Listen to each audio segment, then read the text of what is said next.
नमस्कार friends, doctor जेलाल homeopathy clinic के इस यूट्यूब चैनल में आप सबका स्वागत है। फ्रेंड्स, आज की इस वीडियो में हम बात करेंगे हाइपोथायरॉयडिज्म के बारे में, जिसको हम आमतौर पर थायराइड की बीमारी भी बोलते हैं। आप लोगों में से बहुत लोगों ने इस बीमारी का नाम सुना होगा और इसके अंदर में ज़्यादातर डॉक्टर आपको कुछ दवाइयाँ देते हैं जो कि आपको ज़िंदगी भर लेने के लिए बोलते हैं। लेकिन फ्रेंड्स, अगर इसका होम्योपैथी में सही तरह से इलाज किया जाए तो ये बीमारी कुछ समय में ही खत्म हो सकती है और जो दवाइयाँ डॉक्टर द्वारा ज़िंदगी भर लेने के लिए सलाह दी जाती है उनसे भी पीछा छुड़ाया जा सकता है। तो फ्रेंड्स, आज की इस वीडियो में हम इसी के बारे में बात करेंगे और इसके साथ साथ मैं आपको बताऊंगा कि होम्योपैथी में हम किस तरह से इसका पूरी तरह से इलाज कर सकते हैं। तो फ्रेंड्स, शुरू करते हैं ये वीडियो।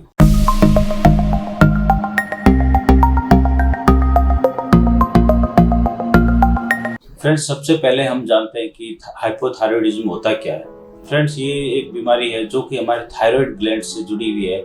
थायराइड ग्लैंड यानी थायराइड ग्रंथि जो कि हमारे नेक में बटरफ्लाई के आकार की होती है और वो हमारे बॉडी में कुछ हार्मोन सिक्रेट करती है जिसको हम T3 और T4 बोलते हैं। और थायराइड ग्लैंड जो ये हार्मोन सिक्रेट करती है और उनको सिक्रेट करने के लिए हमारे ब्रेन में पिट्यूटरी ग्लैंड होती है, वो एक हार्मोन सिक्रेट करती है जो कि थायराइड ग्रंथि को डायरेक्शन देता है कि आपको अब T3 और T4 हार्मोन है वो रिलीज करने हैं। उसके लिए जो पिट्यूटरी ग्लैंड हार्मोन रिलीज करती है उसका नाम होता है TSH यानी थायराइड स्टिमुलेटिंग हार्मोन। ये हार्मोन पिट्यूटरी ग्लैंड द्वारा सीक्रेट होता है और ये जाकर थायराइड को स्टिमुलेट करता है ताकि थायराइड T3 और T4 को रिलीज करे। फ्रेंड्स, ये हार्मोन्स हमारे बॉडी के अंदर में बहुत ही ज़्यादा इंपॉर्टेंट है क्योंकि ये हमारे बॉडी के मेटाबॉलिज्म को रेगुलेट करते हैं या उसको कंट्रोल करते हैं। तो अगर इन हार्मोन की मात्रा अगर कम या ज़्यादा हो जाती है इसका मतलब हमको थायराइड रिलेटेड कोई प्रॉब्लम है। तो फ्रेंड्स, हाइपोथायरॉयडिज्म के अंदर में बेसिकली TSH यानी थायराइड स्टिमुलेटिंग हार्मोन है उसकी वैल्यू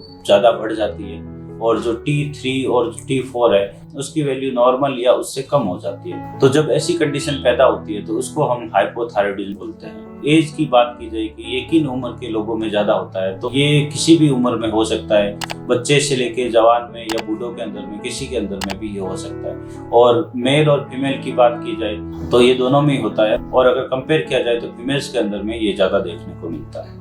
फ्रेंड्स, अगर हाइपोथायरॉयडिज्म की कंडीशन होती है यानी थायराइड की प्रॉब्लम होती है तो इसमें हमारे शरीर के अंदर में बहुत सारे सिम्टम्स हमें देखने को मिलते हैं। तो उस तरह के लक्षणों के द्वारा हम समझ सकते हैं कि हमको थायराइड रिलेटेड कुछ प्रॉब्लम हो गई है। तो आज मैं कुछ उन लक्षणों के बारे में बात करूंगा जिसमें अगर हाइपोथायरॉयडिज्म जैसी कंडीशन होती है तो क्या क्या लक्षण हमारे बॉडी के अंदर में मिलते हैं। फ्रेंड्स, जैसा कि मैंने आपको बताया कि T3 और जो T4 हार्मोन होता है वो हमारे बॉडी के मेटाबॉलिज्म को रेगुलेट करने में बहुत इंपॉर्टेंट रोल प्ले करते हैं और उन हार्मोन को रिलीज करने के लिए हमारी जो पिट्यूटरी ग्लैंड होती है जो कि ब्रेन में पाई जाती है वो TSH जो थायराइड स्टिमुलेटिंग हार्मोन है वो रिलीज करती है। उसके थ्रू हमारे थायराइड ग्लैंड के अंदर में मैसेज आता है कि उनको T3 और T4 को रिलीज करना है। तो अगर कुछ कारणों से थायराइड ग्लैंड में कुछ प्रॉब्लम हो जाती है और वो T3 और T4 को सही तरह से रिलीज नहीं कर पाती है तो उस टाइम हमारे ब्रेन यानी जो पिट्यूटरी ग्लैंड होती है वो TSH को ज़्यादा रिलीज करती है ताकि वो ज़्यादा से ज़्यादा मैसेज दे सके कि हमारी बॉडी को T3 और T4 की आवश्यकता है ताकि वो उससे ज़्यादा रिलीज करे। तो इस तरह की कंडीशन को अगर हम टेस्ट से कंफर्म करें, जिसको हम थायराइड टेस्ट भी बोलते हैं, उसके अंदर में TSH यानी थायराइड स्टिमुलेटिंग हार्मोन जो है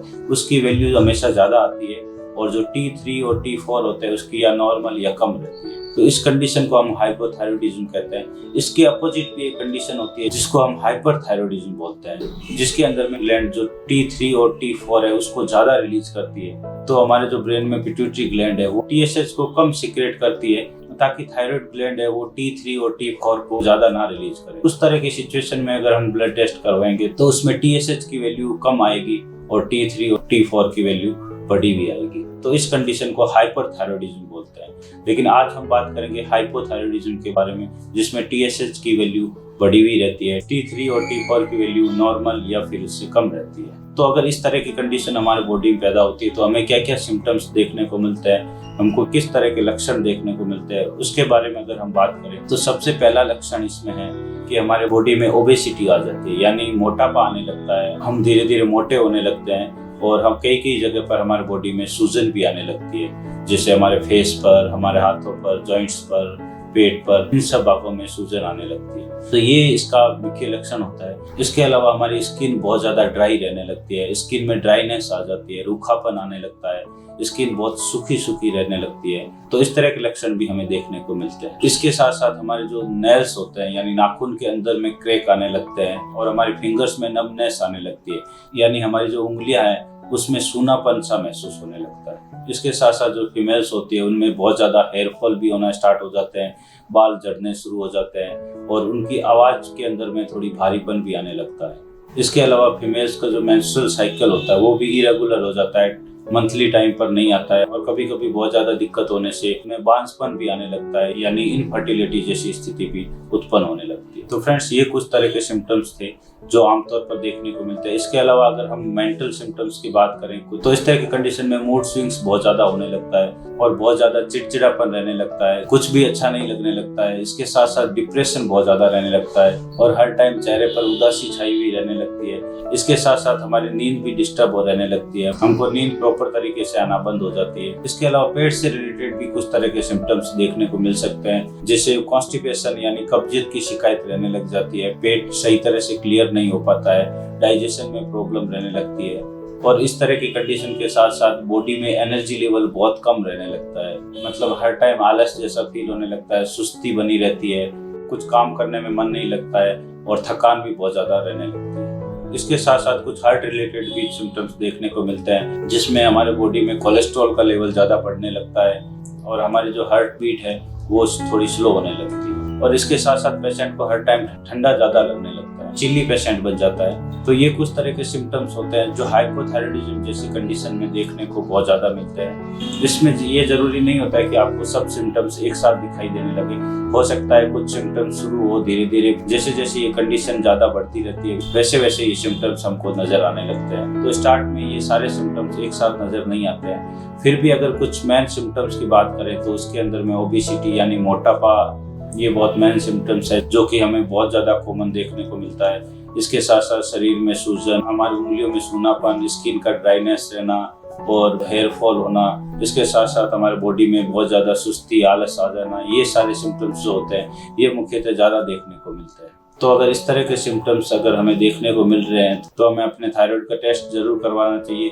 और एक अच्छे डॉक्टर के पास जाकर पूरा केस डिस्कस करके उसका प्रॉपर ट्रीटमेंट स्टार्ट कर देना चाहिए। तो फ्रेंड्स, जैसा कि मैंने आपको पहले भी बताया कि इसके जो टेस्ट होता है, थायराइड टेस्ट होता है, उसमें हमारे ब्लड का सैंपल लिया जाता है जिसमें हमारे T3, T4 और TSH का लेवल देखा जाता है। तो हाइपोथायराइडिज्म के जैसी कंडीशन के अंदर में T3 और T4 की वैल्यू नॉर्मल या कम रहती है और जो थायराइड स्टिमुलेटिंग हार्मोन जिसको TSH बोलते हैं उसकी वैल्यू हमेशा बढ़ी हुई देखने को मिलती है। तो इस तरह की कंडीशन अगर हमारे टेस्ट में आती है तो डॉक्टर आपका हाइपोथायराइडिज्म कंडीशन का ट्रीटमेंट स्टार्ट करते हैं। तो ज़्यादातर देखा गया है कि डॉक्टर आपको कुछ तरह की मेडिसिन देते हैं जो कि आपको ज़िंदगी भर लेने के लिए बोलते हैं, लेकिन अगर होम्योपैथी के अंदर में अगर प्रॉपर तरीके से इस केस को देखा जाए तो थायराइड की प्रॉब्लम को हम कुछ समय में ही हमेशा के लिए ख़त्म कर सकते हैं और जो ज़िंदगी भर लेने वाली दवाइयाँ होती है उनसे पीछा छुड़ा सकते हैं।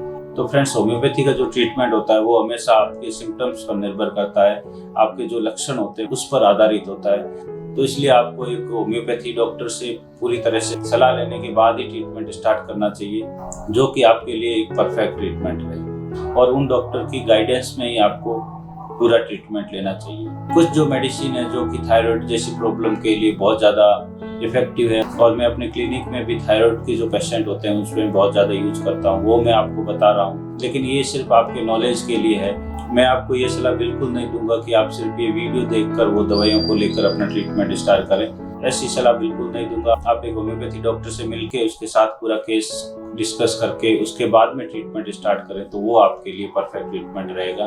फिर भी आपके नॉलेज के लिए कुछ कॉमन होम्योपैथी दवाइयाँ मैं आपको बता रहा हूँ जो कि इस तरह के केस में बहुत ज़्यादा इफेक्टिव है। तो इसमें जो सबसे पहले नंबर पर जो मेडिसिन है वो है थायरोडिनम 3X।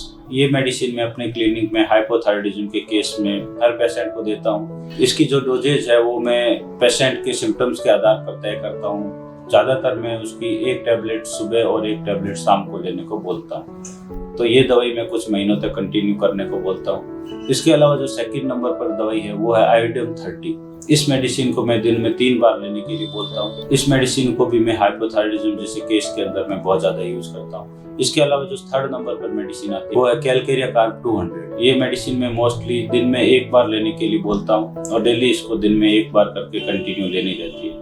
तो ये 3 मेडिसिन है जो कि मैं हाइपोथायराइडिज्म जैसी कंडीशन के अंदर में बहुत ज़्यादा यूज करता हूँ। इसके अलावा आपके सिम्टम्स के अकॉर्डिंग कुछ और भी मेडिसिन हो सकती है, इसलिए आपको एक होम्योपैथी डॉक्टर से पूरी तरह से केस डिस्कस करके ही ट्रीटमेंट स्टार्ट करना चाहिए जो कि आपके लिए उपयुक्त रहे। तो फ्रेंड्स, आज की इस वीडियो में मैंने आपको हाइपोथायराइडिज्म के बारे में, ये क्या होता है और इसके क्या क्या लक्षण होते हैं और इसको हम कैसे टेस्ट से पता लगा सकते हैं और इसके साथ साथ होम्योपैथी में क्या क्या जिसकी बेस्ट मेडिसिन है उसके बारे में अच्छे से बताने की पूरी कोशिश की है। आशा करता हूँ आपको ये वीडियो पसंद आया होगा। इसके अलावा अगर आप चाहते हैं कि अपने फ्रेंड्स या फैमिली में किसी को इस तरह की प्रॉब्लम है तो उसको भी ये वीडियो शेयर जरूर करें ताकि वो भी इस वीडियो का फायदा उठा सके। और इसके साथ साथ अगर आप इस चैनल पर नए हैं तो मेरे इस चैनल को सब्सक्राइब जरूर कर दीजिए और इसके साथ इस वीडियो को लाइक भी कर दीजिए ताकि आपको फ्यूचर में भी मेरे इस तरह के वीडियोस देखने को मिलते रहे और आप उनका लाभ उठाते रहे। तो फ्रेंड्स, आज के लिए बस इतना ही। मिलते हैं एक नए वीडियो में, तब तक के लिए धन्यवाद।